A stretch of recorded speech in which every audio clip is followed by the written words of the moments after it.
संतोष धुरी यांचा भाजपमध्ये प्रवेश झालेला आहे। अमित साटम यांच्या उपस्थितीमध्ये हा भाजपमध्ये त्यांचा प्रवेश झालेला आहे। भाजपानं हा मनसेला मोठा धक्का दिलाय।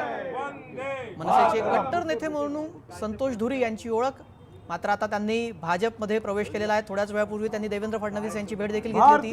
मनसेमध्ये ते नाराज होते, त्यांना उमेदवारी हवी होती, मात्र ती जागा शिवसेना ठाकरे गटाला सुटली आणि त्यानंतर ते नाराज झाले आणि आता त्यांनी भाजपमध्ये प्रवेश केलेला आहे। अमित साटम यांच्या उपस्थितीमध्ये हा पक्ष प्रवेश झाला।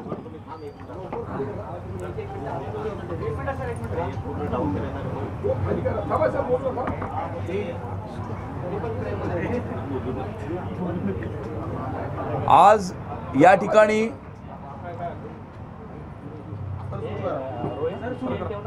ठिकाणी श्री संतोष धुरी वरळी विधानसभा क्षेत्राचे महाराष्ट्र नवनिर्माण सेनेचे विभाग प्रमुख तसेच महाराष्ट्र नवनिर्माण कामगार सेनेचे महाराष्ट्राचे सरचिटणीस हे भारतीय जनता पक्षामध्ये प्रवेश करीत आहेत। त्यांचे मी भारतीय जनता पक्षामध्ये मनपूर्वक स्वागत करतो। गेल्या 11 वर्षामध्ये पंतप्रधान नरेंद्र मोदीजींच्या नेतृत्वात सन्माननीय मुख्यमंत्री देवेंद्र फडणवीस साहेबांनी ज्या प्रकारचा विकास या मुंबई शहरामध्ये मुंबई नगरीमध्ये घडवून आणलेला आहे, क्रांतिकारक अशा प्रकारचे परिवर्तन या मुंबई शहरात घडवून आणलेले आहे। त्यामध्ये Atal Setu, metro, coastal road आणि ज्या विधानसभा क्षेत्राचे महाराष्ट्र नवनिर्माण सेनेचे संतोष धुरी प्रमुख होते, त्या वरळीतल्या बीडीडी चाळीतल्या मराठी माणसाला 560 फुटाचं त्याच दक्षिण मुंबईमध्ये घर निर्माण करून देण्याचं काम सन्माननीय मुख्यमंत्री देवेंद्र फडणवीस साहेबांनी केलेलं आहे। आणि वरळीतल्या दक्षिण मुंबईतल्या मराठी माणसाला त्या दक्षिण मुंबईतून हद्दपार होण्यापासून रोखण्याचं काम हे सन्माननीय मुख्यमंत्री देवेंद्र फडणवीस साहेबांनी केलेलं आहे। आणि ज्या मराठी माणसासाठी इतकी वर्ष संतोष धुरीजी लढत होते, ज्या हिंदुत्वासाठी संतोष धुरीजी लढत होते, ते कार्य भारतीय जनता पक्षाच्या माध्यमातून होत असताना भारतीय जनता पक्षाच्या कार्यावर प्रभावित होऊन आज त्यांनी या ठिकाणी भारतीय जनता पक्षामध्ये प्रवेश केलेला आहे। तसेच या ठिकाणी मुंबई शहरामध्ये हिंदुत्वाचा भगवा रंग हा टिकला पाहिजे, मुंबई शहराचा रंग हा बदलू दिला गेला नाही पाहिजे। आणि जर अशा प्रकारच्या काही जिहादी आतंकवादी ताकदी शक्ती जर मुंबई शहराचा ताबा घेऊ इच्छितात तर त्या लढाईमध्ये भारतीय जनता पक्षामध्ये सामील होऊन अशा प्रकारच्या सर्व आतंकवादी जिहादी देशविरोधी शक्तींविरुद्ध लढण्यासाठी आणि हिंदुत्वाचा भगवा झेंडा हा मुंबईच्या महानगरपालिकेवरती फडकवण्यासाठी संतोष धुरीजी यांनी भारतीय जनता पक्षामध्ये प्रवेश केलेला आहे।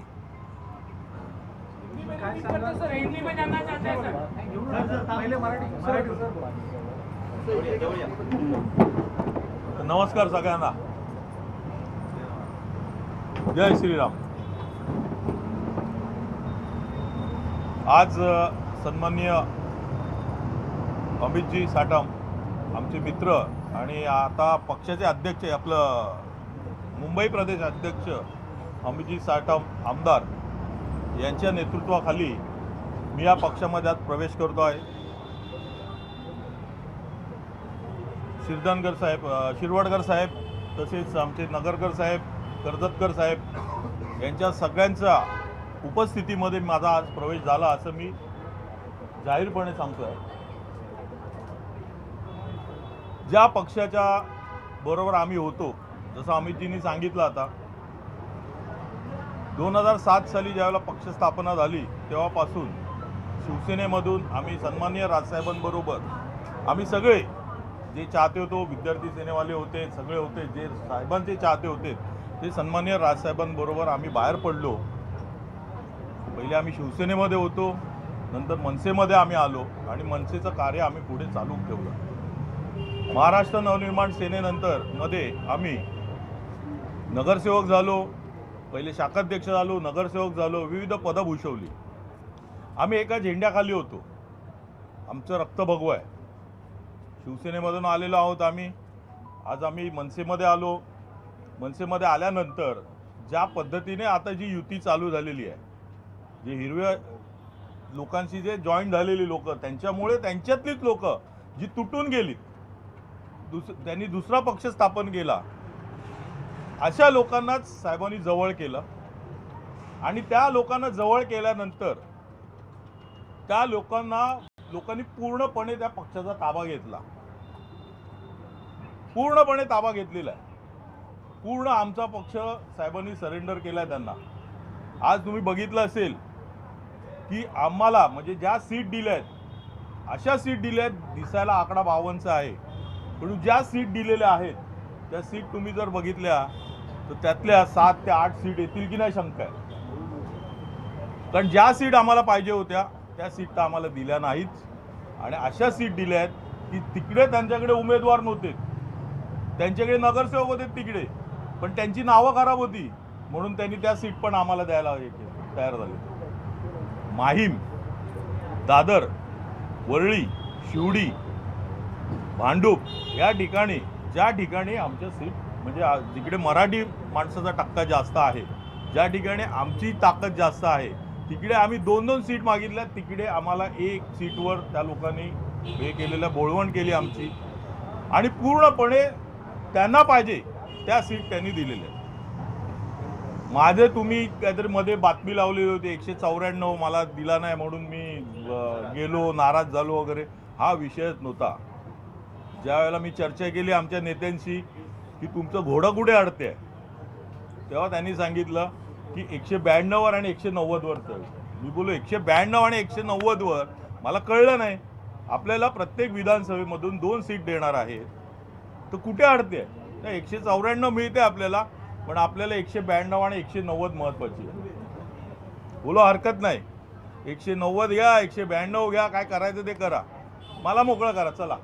मी ह्या भाषेमध्ये त्यावेळेला सन्माननीय सरदेसाई साहेबांना पण सांगितलं, हरकत नाही, 2 वॉर्ड ते घ्या. परंतु ते पण नाही झालं. मिळाला कुठला 192, जिकडे प्रकाश पाटणकर म्हणून जे 2 वेळा नगरसेवक होते त्यांचा वॉर्ड तिकडनं त्यांच्याकडनं काढून घेण्यात आला आणि तो वॉर्ड म्हणजे त्याच्यावर पण अन्याय झाला. ठीक आहे, हरकत नाही.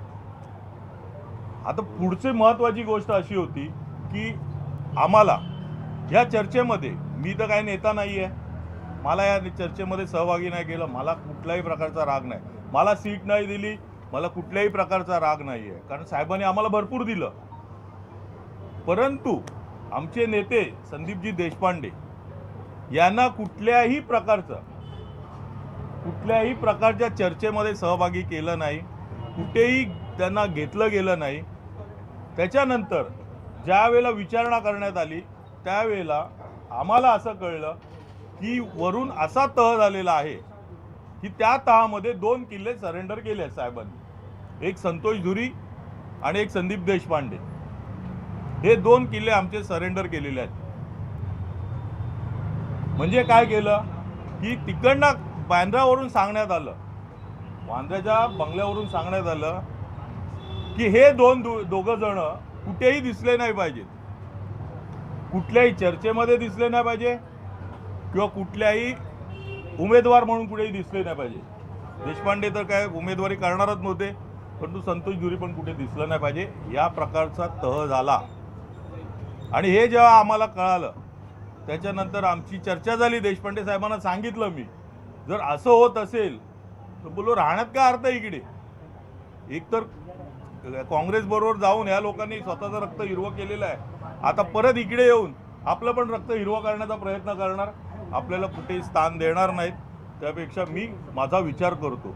संदीपजीचं मन खूप मोठं आहे, ते खूप सीझन आहेत. त्यांनी सांगितलं तू विचार कर बाबा, मी काय येत नाही. म्हणजे ह्या प्रकारे मी याच्यातून बाहेर पडलो. सन्माननीय देवेंद्रजी फडणवीस साहेब यांच्याकडे काल मी गेलेलो. नितेशजी राणे यांनी मला बोलवून घेतलं, माझ्याशी चर्चा केली. मला खूप त्याच्यामध्ये आनंद वाटतो आहे आणि खूप भरून आलं की काय विषय असा आहे की नितेशजी राणे हे सिंधुदुर्गावरनं फक्त आणि फक्त माझ्यासाठी आलेत. त्याच्यानंतर माझ्याशी भेट घेतली, त्याच्यानंतर परत सकाळी ते फ्लाय करून ते गेलेत सिंधुदुर्गाला, कारण त्यांचे काहीतरी वॉरंट कॅन्सल करायचं होतं दुसऱ्या दिवशी काल. त्याच्यानंतर परत काल आलेत आणि त्याच्यानंतर देवेंद्रजीकडे घेऊन गेले मला आणि तिकडे माझी चर्चा झाली साहेबांबरोबर, खूप चांगली चर्चा झाली आणि त्यानंतर मी निर्णय घेतला की आपण प्रवेश करायचा. देवेंद्रजींनी सांगितलं की आमचे अध्यक्ष आहेत त्यांच्याकडे तुम्ही जा, मुंबईचे अध्यक्ष अमितजी साटम आमदार यांच्याकडे जा आणि तुम्ही तिकडे प्रवेश घ्या. त्याप्रमाणे मी इकडे आज आलो आहे आणि मी आज इकडे प्रवेश केला. संतोषजी, तुम्ही सांगताय की रक्त हिरवं, तुम्ही संदीपजी तुमचे नेते वारंवार उल्लेख करताय, तुम्हाला तुमचं